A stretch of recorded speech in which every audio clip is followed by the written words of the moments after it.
There's a large community of us that have been impacted by cancer. I just salute the American Association for Cancer Research for looking to really just find a cure. Welcome to Believe in Progress, the American Association for Cancer Research Foundation podcast. Join us and be inspired by the incredible stories of those who have faced cancer with strength and resilience, and the medical professionals who are working tirelessly to find new treatments and ultimately a cure. Believe in Progress isn't just about the science of cancer. It's about the human side of this disease. Together, we can make progress in the fight against cancer and bring hope to those who need it most. Welcome to Believe in Progress, a podcast from the American Association for Cancer Research Foundation.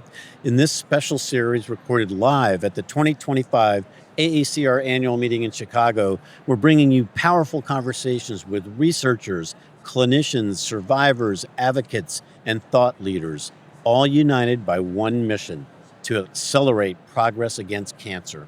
Across this series of episodes, you'll hear from voices at the forefront of discovery and innovation, sharing stories of science, strength, and hope. Whether it's groundbreaking research, lived experiences, or visionary leadership, each guest offers a unique lens into what progress looks like and why it matters. Let's get into today's conversations. So we're honored to sit down with Erika and Rodney McLeod, founders of the Change Our Future Foundation, passionate advocates for youth empowerment and strong supporters of cancer research. Both University of Virginia graduates, Erika and Rodney are extremely passionate and dedicated to breaking barriers and building a brighter future for underserved communities. Through their growing partnership with the AACR, they're helping inspire the next generation of cancer researchers and advocates. Can't tell you how thrilled I am to have both of you here. I've gotten to know you, had the pleasure to get to know you for a number of years. Erika and Rodney, welcome to Believe in Progress. Thanks for having us. Yeah, thank you. Is this the third annual meeting that you guys have attended? Yes, we had DC, we had Orlando, and now we're here in Chicago. And you both get involved with the high school program, right? Could you just tell us a little bit about why you do that? What inspires you to want to, help with that? Well, Rodney and I, when we started our foundation, Change Our Future, it was all about education, building up the youth, putting kids first, finding what makes the biggest difference in them excelling in their future careers. And having a passion for STEM education, there was an alignment that brought us to what a lot of these researchers are doing, but most importantly, what brought us to AACR and this individual group of researchers and encouraging students to be researchers is that Rodney and I both have been affected by cancer in both of our families, as many have been. And we find there's so much power in educating the youth in understanding that there are more careers in healthcare, that you can diversify yourselves, but there is something really unique that a lot of people share in common, and it's somebody that's been touched by cancer. How can you get involved? How can you learn a little bit more about it? So being here even at the conference and allowing students to get a look around, those high school students, what are some of these researchers doing on the doctoral level?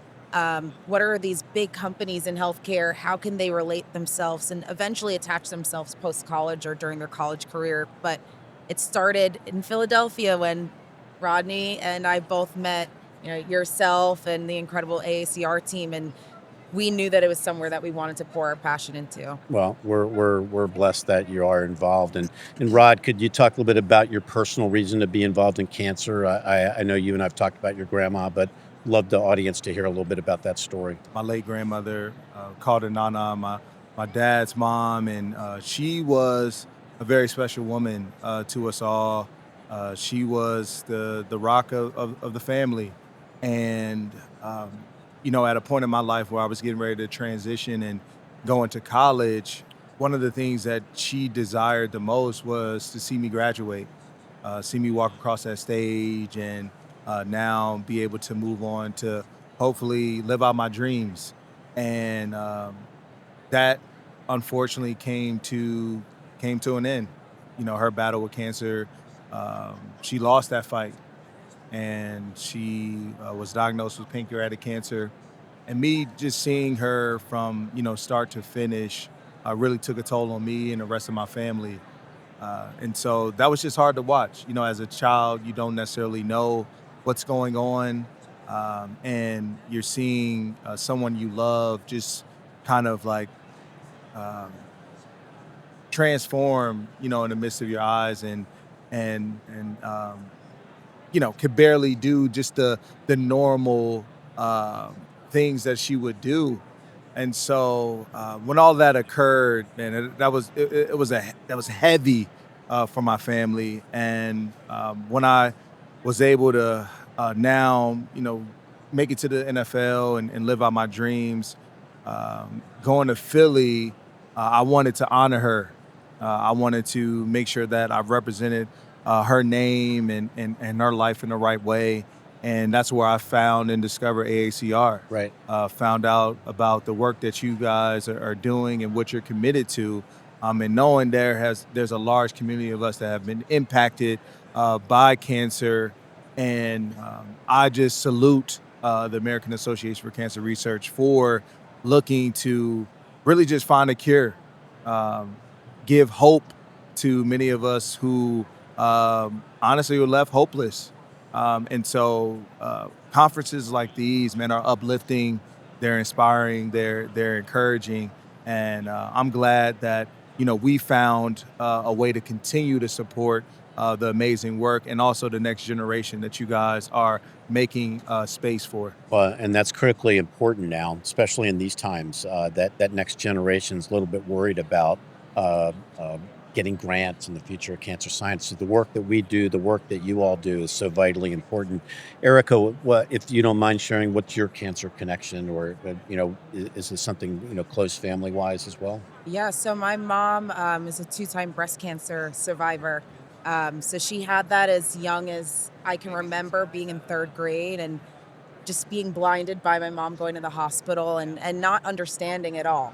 I think I found a journal entry that I wrote that day that it was as simplistic as an elementary school kid would describe what was going on, and not realizing how that could have changed my entire life if she didn't survive that.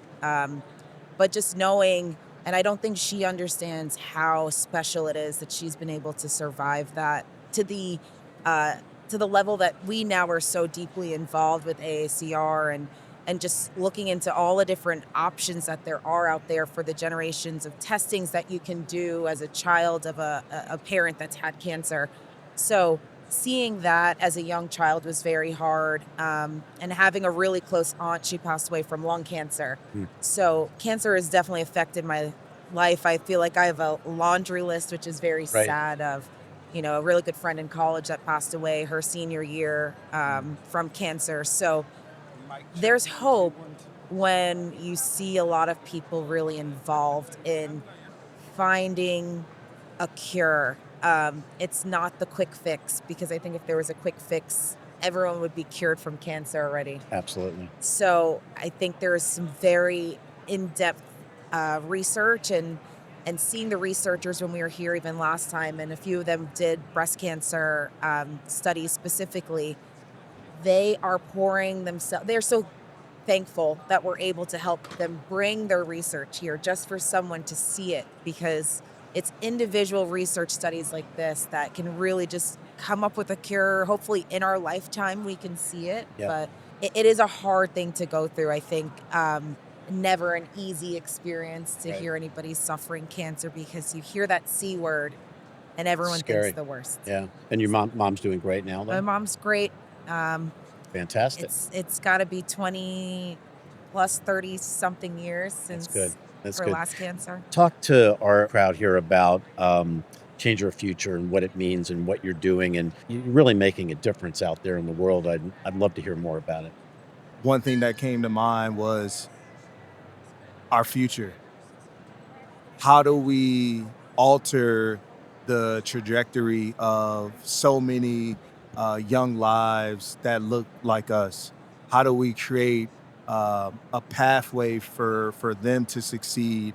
How do we give them opportunity, access, the overwhelming amount of resources that, unfortunately, aren't necessarily giving or provided to individuals that look like us and come from communities of ours. So we saw the benefit in our journey, and we wanted to give the same opportunity to many.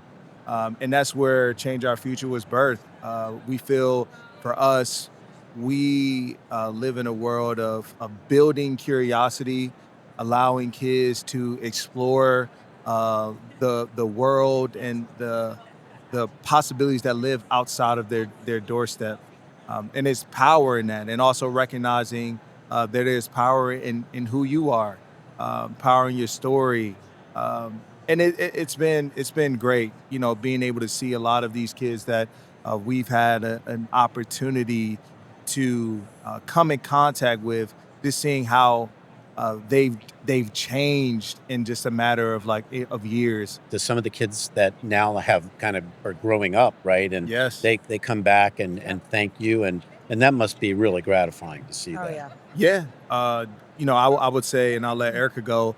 Our Next Man Up program Yep. is a mentorship program that I host. The mantra behind that is passing the torch.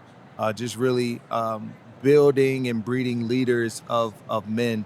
And so this is our first graduating class of seniors. So we have 6 who are graduating this year. They've been with us for 3 years, Wow. and seeing them from how they came in, Yeah. shy, not sure of themselves, didn't necessarily have like a purpose. Hmm. Now they walk confidently Nice.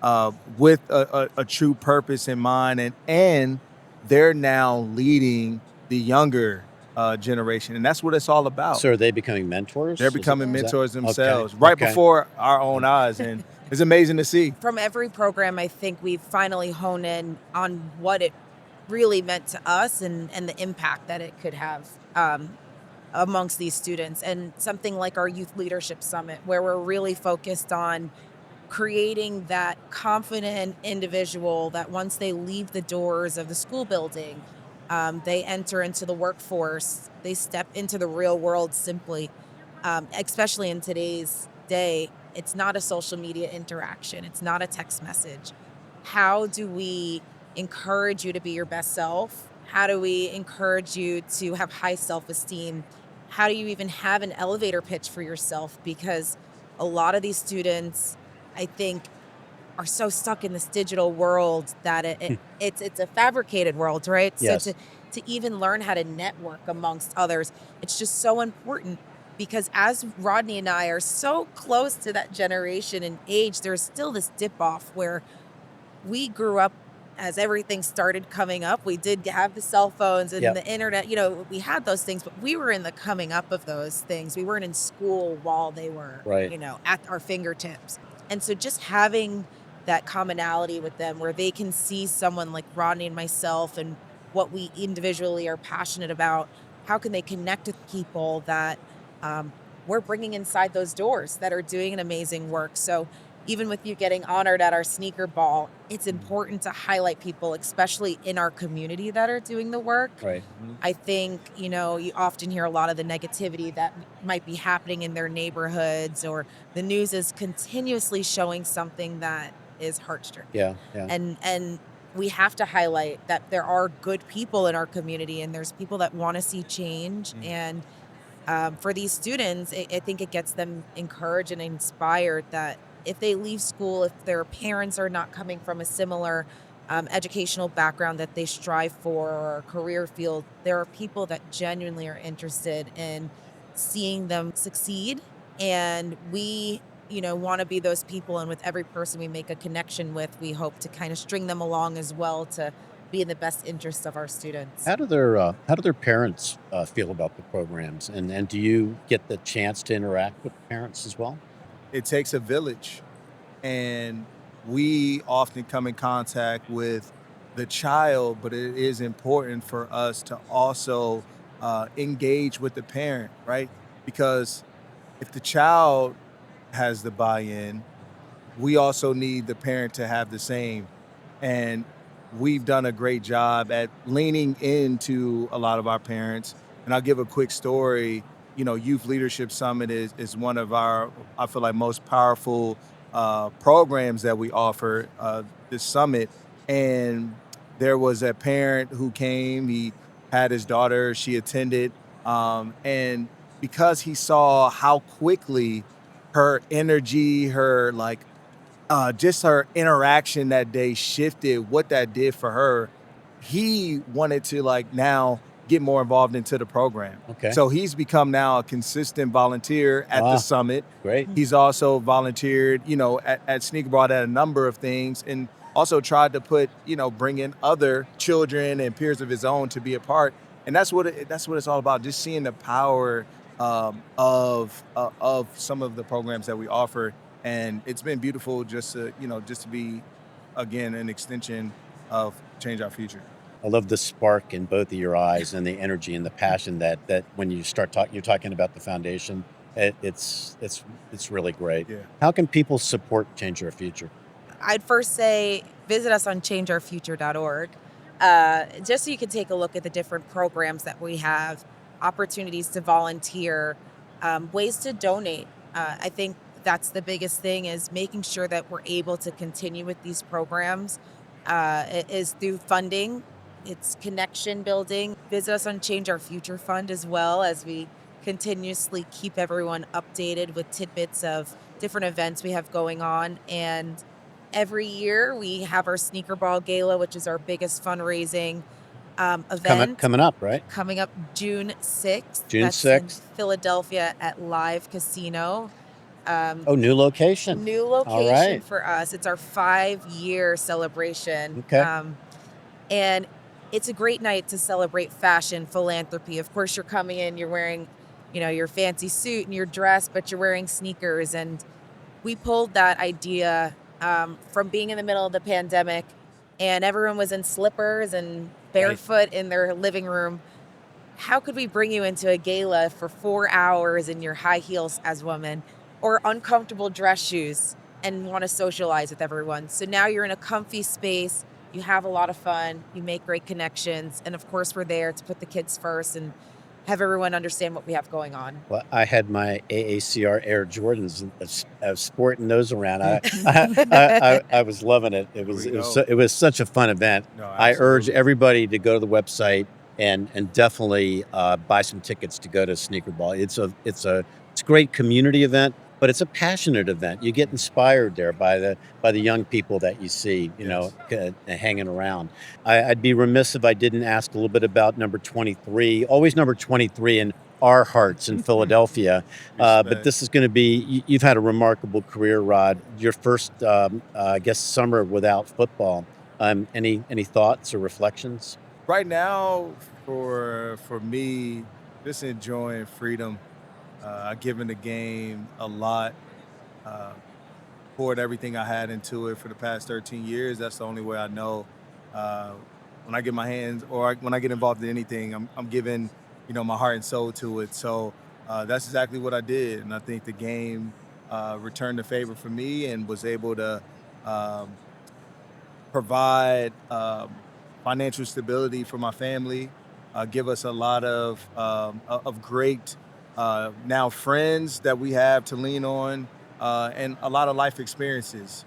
So I'm grateful for what the game has offered me, and looking forward to continue supporting the game, watching this next generation get after it. I'm Right. old now, so You're not that old, man. it's time for me to pass the torch. You feel We're, me? I feel you. Next man I up, feel you, right? buddy. We're grateful to you, but there's a term you use, earned. Earn not given. I preach that to lots of people. Earn not given. Mhm. It's not just a sports metaphor. I think it's a life metaphor as well. Yeah. So McLeod's, I love you too, and I love the foundation. You guys are great volunteers, and we can't thank you enough for being here today. And thank you for helping with the high school program and everything you do. And you're great friends. I really appreciate your time. Thanks for being here today. Thank you for having us. We love AACR, so we will continue to pour in to what you guys are doing. Thank you. Appreciate you. You got Shout it. out to Mitch, the game changer. Erika and Rodney, thank you for sharing your passion, your experience, and your incredible commitment to building a future where progress is possible for everyone. Your work is a powerful reminder of the impact that advocacy, education, and hope can have. Thank you guys so much. Appreciate it. Thank Thank you. you. Hi, everyone. This is Mitch Stoller, Chief Philanthropic Officer at the AACR and the host of Believe in Progress. I hope you're enjoying today's episode. I wanted to take a quick moment to remind you that your support is vital in our fight against cancer. As we always say at the AACR, cancer research saves lives, but we cannot do that without the generous support of people like you. If you're moved by the stories and insights shared in our podcast, please consider making a donation to AACR by visiting aacr.org. Your contributions help fund essential research and provide support to those affected by cancer. And while you're here, don't forget to subscribe to the Believe in Progress podcast. By subscribing and sharing with your friends and family, you help us reach more people with these important conversations. Thank you for your support. Now let's get back to the episode. Our next guest is Steve Ryan, President and Chairman of the AACR Foundation. Steve's been with Merrill Lynch Private Banking and Investment Group for more than 35 years. Unbelievable leadership in wealth management, investment strategy, and legacy planning. Steve offers a unique perspective on how financial stewardship and strategic giving can drive progress in critical fields like cancer research. Steve, can't thank you enough for being here today, and can't thank you enough for leading the foundation and being such an outstanding volunteer. So welcome to Believe in Progress. Oh, thank you. Thank you for asking. Talk to us a little bit about how you got involved with AACR in the first place. You want the long version or the short version? Either one, my friend. Either one is good. So I think it goes back as far as how cancer came on my radar. Certainly, I really didn't think about cancer very much until January of 2004, at which time my mother, unfortunately, was diagnosed with pancreatic cancer. And she, at a very late stage, and died 10 weeks later. And unfortunately, just a few years later, I lost a sister in 2008 in her 40s to breast cancer, and my father a few years later to colon cancer. So in a very short period of time, my family was just devastated by cancer. You sort of make the choice at that point. Do you just say, oh, well, or do you say, is there something that I can do with my skill set that can help propel research or care for cancer? How did that, that's pretty tough stuff, with your whole family. How did that affect you as you were growing up? You just don't expect it. You just, it kind of out of the blue. So lost a lot of people, what I would say prematurely. My mother was only 73 years old. My sister was 46 years old and left 3 boys in their late teens. Mm-hmm. That's tough stuff. Does it affect the way you just go about your normal life, both professionally and personally? I feel like some ways it's selfish that I'm working on cancer or helping fund cancer research. I may be the recipient of that research. So it does sort of, at least in my case, it propelled me to to want to do something. Mm-hmm. Want to do something. I'm not the PhD in the lab that with the microscope. So I guess with my somewhat limited skill set, I guess I had to figure out a way that I could help. Tell our audience how you got introduced to AACR. I served on a board with what really would be, I consider him sort of a visionary in cancer research, Dr. Barney Clarkson, who spent his entire career at Memorial Sloan Kettering and in New York, and he approached me. We were on the board together at Clarkson University, where I did my undergraduate work, and he approached me and said, "I know you've been touched by cancer. I'd like you to consider this organization that I've been involved with for a very long time." And of course, you sort of initially you say, "Well, what do I have to offer you?" And he said, "No, we need." We're a room full of MDs and PhDs. We need some people from the business community and legal community and corporations to really help with this. And to make a long story short, and we were sort of both new at that time. I attended my first board meeting, and it was over from there. I mean, I was just so impressed by the organization. I mean, there's lots of organizations and they all have great causes, but this organization just had so much to offer, so much, authenticity and such a great reputation that frankly, I was honored and humbled to be asked. Yeah. So for the audience's knowledge, Dr. Clarkson was the founder of the AACR Foundation. He hired Dr. Foti to be actually the first CEO of the AACR, and he's a remarkable guy, kind of a legend out there, isn't he? I think so. He's Yeah. not 98 years old. He's literally given his entire life to cancer research. I mean, very, very early on, he talks about those early days and how there really was very few people in the field at that point. So he probably was a great inspiration for you as well, Oh, just in more ways than one, right? absolutely, absolutely. Tell us a little bit about, what your thought is about AACR. I mean, we're sitting here at the AACR annual meeting, and we're in this huge exhibit hall with lots and lots of people. What are your thoughts about AACR, and what are your thoughts about the future of funding cancer research? Well, my thoughts about AACR is I think that we're sort of on the cusp of being able to do more, or we should do more. We have this phenomenal reputation, I think, that is unparalleled in the industry, and that everyone really looks to AACR, for the answers. It's really the sort of the brain trust in the cancer research area. We not only need to grow, we have an obligation to grow this and to get more people. We need to have a bigger impact. Former position I held, there was a gentleman that talked about the obligation of the cured, that when people that have survived cancer, there should be an obligation to give back and do more things. Our role with the foundation is to raise more dollars so we can support these brilliant scientists that we see walking around here. We need to fund the early scientists. We need to make sure that people stay in the industry, because that's truly, and we see it here time after time, that someone now, 20 years ago, they went to an AACR meeting and they met someone that was working on similar research, and now that research has come to fruition and is being used, really on a daily basis. So we have to make sure that we keep an eye and that we're able to propel people to continue to give to research. You've been known positively as a maverick and someone that likes to push things forward all the time, which I think has been fantastic. But what do you think your main responsibility is? Certainly one is messaging. I guess I don't know if I've heard anyone call me a maverick, but I guess that might be in a good way. I'm not sure. I think it's positive.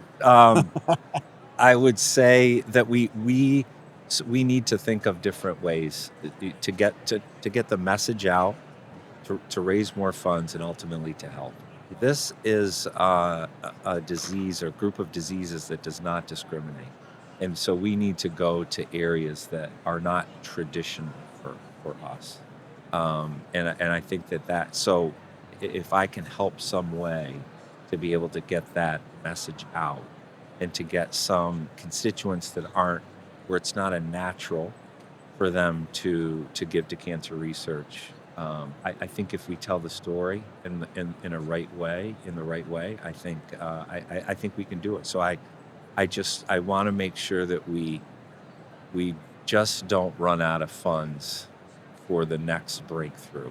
Funding sources, certainly federal funding sources, are uncertain.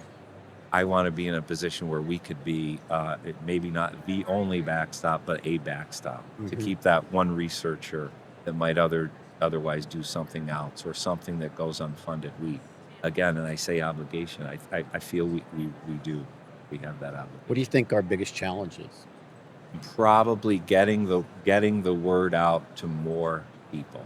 So right? Storytelling, expanding people's knowledge of the great work that we do. Yeah, making people sort of understand, to use a simplistic term, we need to connect the dots better. I think that certainly everyone knows generically that yes, research in virtually any area is moves to an outcome, but we need to say this is how this particular treatment that we're now using every day, this is how this started. It started in someone's lab somewhere with long hours and 50 failures, and but there was one that worked, and that person collaborated with someone else at a key time, and probably at a place like this where they met someone from potentially not only another part of the country but another part of the world, that just sparked enough interest that made that happen. I mean, it's we just have to continue to do that. Can you tell us a little bit about what you do in your day job? My Because day we keep you pretty busy here, but Do- you do have a day job. Do I still have a day job? I hope so. So I'm fortunate enough to have some flexibility in my life. So I run a private banking practice at Merrill Lynch. And to let everybody also know, Steve has a wonderful family, but his son, Matt, is involved in the business, but is also involved with AACR. He's a co-chair of our Party with a Purpose event, and just does a phenomenal job with that, and you should be extremely proud of him. Yeah, I very much am. I was brought up, to sort of give back no matter what. It doesn't have to be. I certainly don't come from a family of means that was able to do a lot financially, but I was brought up in that culture, and he works for me. I said, well, Matt, this is how we do it. This is what we do now. You're working. You have to get involved in the community. And he was touched by, he watched all that happen with cancer. So it was not a difficult sell, and he absolutely loves the organization and the people. Well, you guys have done a great job, and that certainly comes through when you get the opportunity to spend a little bit of time with him. He's a genuinely great young man. So congratulations on that. And let me tell you something about this guy here. He ran on Saturday at the our 10th annual meeting 5K. And when we ran on Saturday, we had 800 people that participated in this event. We were running into 35-mile-an-hour headwinds, right, Steve? We were. It was not a pleasant morning. Wait, I thought you said we had fun, man. We did have fun. I was happy to see the finish line. Well, I kind of snuck up behind him, and much like a cyclist, I drafted behind the big guy here. Thanks to Steve and many other people, we raised almost $300,000. We are very excited because the AACR Foundation board continues to evolve, and we're really bringing on some fantastic people, and a lot of that's because of your great leadership. Really appreciate your time. Thanks, man. Thank you. Steve, thank you for sharing your insights. Your leadership in legacy planning and strategic investment reminds us how vital it is to support innovation and research that changes lives. Thanks for listening to Believe in Progress, the AACR Foundation podcast. We hope these conversations from the 2025 annual meeting left you informed, inspired, and reminded that every story and every discovery brings us closer to a cure. To learn more, support cancer research, or explore additional episodes, visit aacr.org. or search for Believe in Progress on your favorite podcast app. Please remember to subscribe to Believe in Progress on your favorite podcast platform and share these episodes with someone who may need them. Together, we can and we will accelerate the pace of progress against cancer. Until next time, stay hopeful, stay engaged, and remember, cancer research saves lives.